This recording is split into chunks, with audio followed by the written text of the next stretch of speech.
Ladies and gentlemen, good morning and welcome back to our channel once again. And it is my hope and prayer that the video is going to find you guys in good health. Personally, I am fine, as you can see. Kisumu is fantastic, and maybe you could also let me know where you are watching the video from, the county or the country, in case you are out of the republic. Ladies and gentlemen, I want to begin this video by asking you this simple question. If Babu Owino were to contest for the presidency of the Republic of Kenya alongside Ndindi Nyoro, would you vote for that ticket? I'm asking that question because Babu Owino is clearly a man on a mission.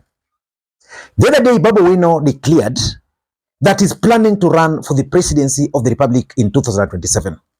But he was still waiting for his running mate, who is obvious, Ndindi Nyoro. Yesterday, Babu Owino again dropped some truth bombs. Babu Owino dared ODM party to suspend him for opposing William Ruto and Raila Odinga's deal. Because you all know that Raila Odinga and William Ruto entered into some agreement which led to the formation of the broad-based government. And Babu Owino is very clear that anybody who is supporting William Ruto must actually first of all suspend his brain cells. He cannot agree to do that. And the fact that Raila Odinga is already working with William Ruto, what Babu Owino is trying to say is that Raila Odinga has actually suspended his brain cells. Mimi nilikuwa nikikampenia baba Raila Odinga. Si ni kweli? Lakini ili usupport Zakayo lazima ususpend brain cells. Siwezi suspend my brain cells. Hapo niliambia baba, hapo naye siwezi mimi nakuheshimu, mimi nilikukampenia, lakini siwezi support serikali ambayo inadhulumu maisha ya wananchi ya Kenya. Nikisema hivyo, wewe sasa umemea pembe, lazima ukatwe pembe, tutakuonyesha 2027, tutafukuza hapa. Hakuna shida hata ukinifukuza. Nyinyi wote ni MPs. Hao watu wa nini wa chama wakinifukuza, kuna shida yote? Hakuna. Jamani, nitakuwa naishi na uoga, tunaambiwa tu hautakuwa hapa, hautakuwa hapa, tutadeal na wewe. Mimi nilitoka huko Nyalenda nikikuja hapa town. Mtu mwenye alinichagua ni hao wananchi. Na Mungu ndiye aliwaguide nilichague.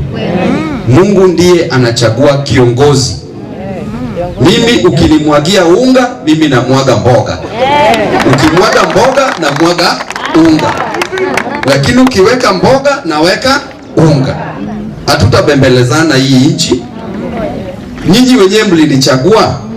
Mlichagua mshenzi? Hapana. Mlichagua mtoto? Hapana. Hadi kila wakati saa zile vitu zimetokea vya vyeo, wewe ni bado ni mtoto. Kuna mama yenye Babu Owino hawezi patia mimba hii dunia. Watu wanasema ati mimi ni mtoto. Lakini wakati wa kushikwa Babu Owino ni mkuu. Wakati wa koti Babu ni mkuu. Wakati wa tiagas Babu ni mkuu. Sasa unaona venye wanacheza na maneno. So sisi hatutaogopa mtu yeyote. Tutaheshimu baba Raila Odinga kama baba yangu kisiasa. Yeye ndio baba yetu na tunamuombea. Hata wewe baba yangu hapo, ombea baba, kwa sababu huyu mzee amejaribu sana. Amejaribu sana sana sana. Saizi Mungu ambariki apate hii AU. At least yeye pia akae na amani, akae peaceful. Kwa hivyo Mkenya yote mwenye anasema baba asipate, badilisha akili. Huyu ni Mkenya kama wewe. Baba pia ametusaidia. Anaweza kuwa na strengths zake, anaweza kuwa na weaknesses zake, lakini hakuna binadamu ambaye yuko righteous. Hata Biblia inasema hivyo. Everybody wako na weaknesses, everybody wako na strengths. Tumuombee tu kama mtu wetu. Tusitake ya jirani sana na tuwache wetu hapa nyumbani. Na niliambia baba tukiwa Homa Bay last month kwa rally. Simliona walikuwa wanataka kuniaibisha pale, wananchi wakakataa. Wangapi waliona hiyo kitu? Wananchi walikataa, lazima tuongee, walikuwa wanataka watu waibishe pale. Na mimi siku disappoint. Venye baba alikaa hapo nikasema baba akishaenda AU mnabaki na nani? Sikusengenya mtu. Sasa hao mandugu wangu ndio wanasema because baba akishaenda si lazima mtu achukue. Mbona hao ndio wanaona wako best na hao naye ni villagers. Sisi ndio tuko town. Si pesa inatoka town kwenda village. Ama vipi? So baba akishaenda wa prepare wabaki na nani? Babu. Wewe mbona upendi maneno wewe? Sawa. So hiyo ndio tukisema ati huyu amemea pembe. Lazima tuwe na dreams. Hata we mtoto wako ambaye unapeleka shule mama, huyo mtoto unamsomesha ili awe na dreams. Na huyo mtoto akiona babu amesucceed, huyo mtoto atasema it is possible to succeed. Akiona babu ameingia kwa level nyingine, huyo mtoto atasema even me I can work hard to be a doctor, to be a teacher, to be an advocate, to be a business person, to be a leader. But kwa hiyo umri ya babu akiangushwa, mama, mtoto wako si atasema kama babu ndiye aliangushwa, wacha ningoje niwe 70 years ndio nijaribu. So a loss to babu or for babu is a loss for your child. Juye pia anakuwa discouraged. Wanaona kama somebody young cannot make it, how will they make it? So kwa mandugu zangu ambao kila saa wanaleta vita hapa na pale, sisi tunakukemea kwa jina la Yesu Kristo ashindwe. Nimejua wewe ni agent wa shetani, baki huko na shetani wa. Nimejua uko timu mapepo. Timu mapepo ni hiyo timu ya zaka au sivyo? Wamama warembo vijana vijana wazee tibim, wazee tialala, mihango tuendelee mbele na kazi. Sawa.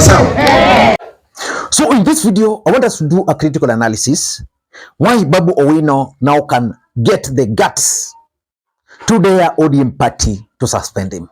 But before we do that, for those who are watching this channel for the first time, please take a second or two, click the subscribe button so that next time we produce a video like this, YouTube will automatically notify you.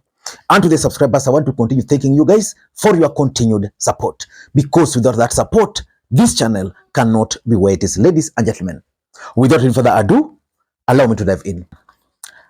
First of all, what are some of the options available for Babu Owino? In my view, Babu Owino has only two options. The first option is to exit ODM party, and that will depend on what he wants to become. For example, if Babu Owino wants to become the governor for Nairobi, it is now clear that the ODM party and the fact that they are working with William Ruto are likely to support the re-election of the current governor, Johnson Sakaja. In fact, I was talking to some people and they were like, Sakaja is even contemplating coming back to ODM party. And Sakaja has treated Raila Odinga so well to an extent that you even saw him in Addis Ababa. So his first option is to exit ODM party in the hope that the mountain who are dissatisfied with the leadership of Sakaja and also the ODM brigades who are not happy with the Nairobi and William Ruto's government can back him up and he becomes the next governor for Nairobi. The second option for Babu Owino, in my view, is to stay put in ODM party and fight from within. And that's going to be very difficult because fighting for a space within ODM party at the level of the gubernatorial candidature of Nairobi, it would mean at some time fighting with Raila Odinga because Raila Odinga has interest in Nairobi. So I don't know whether he can sustain it. So for me, Babu Owino has only those two options. But why would Babu Owino, despite all those, dare ODM party to expel him? Because we all know, and this is a fact, that when it comes to loyalty to Raila Odinga, none within ODM party can actually claim to be more loyal to Babu Owino. Other than, I can mention Junet Mohammed is loyal. Maybe my member of parliament, Adumo War. Who else? Joho. Who else? Those are the people I know whose loyalty cannot be questioned. Babu Owino, Junet, Adumo War, and even Joho. The rest are always shaky. So you cannot question the loyalty of Babu Owino. So why would he dare the ODM party? Number one, I think Babu Owino is trying to gauge the ground. Because, Babu Owino is a smart politician. He's a wise man. He's been trying to test some other things. I'm 100% sure that already Babu Owino has conducted some opinion polls and is well aware that in Nairobi he's very popular. Within ODM party, apart from Raila Odinga, probably is the second most popular leader there. So he's gauging the ground. What if I attack ODM party? What can they do? Can they chase me from the meeting? What will ODM party do? So I think, in my view, the first thing he wanted to do is just to gauge the ground. And already, I'm sure, he has the feedback after yesterday's dare to the ODM party. Number two, I want to also say something, and I think I could be right, that Babu Owino is actually laying the ground to launch his own political party. And Babu Owino is trying to follow the footsteps of Raila Odinga. When Raila Odinga was not happy with Fort Kenya, he was being frustrated in Fort Kenya. What did he do? The first thing he did was to resign from Fort Kenya. Then Raila Odinga went further and resigned as a member of parliament. And then Raila Odinga contested again and he won on NDP ticket. I'm not so sure whether Babu Owino can go that route of resigning as a member of parliament. But I think he's using all these threats as a strategy to lay the ground for his own political party. In fact, at some point, I advised Babu Owino to start charting his own political party, path away from ODM party and Raila Odinga. He must be in ODM party, but he must chart his own political path because there is no way the old guards there will give him space. So, in my view, the threats are as a result of part of his strategy of laying the ground for his own political party in future. Number three, I think it also has to do with the 2027 political matrix. Babu Owino wants to become the governor for Nairobi. And for you to become the governor of Nairobi, two things must happen. You must either have one, the Western Alliance voting bloc, or two, the support of the Kikuyu. I want to demonstrate to you. In 2020, when was the declaration of the governor? 2013. In 2013, Kidero won Nairobi because he had the support of the Luos and the lawyers. Then 2017, Sonko won because Sonko had the support of the Kikuyus majorly. And of course, now the campus just tilted the equation. And of course, Sonko had some of his, the young people who were just supporting him.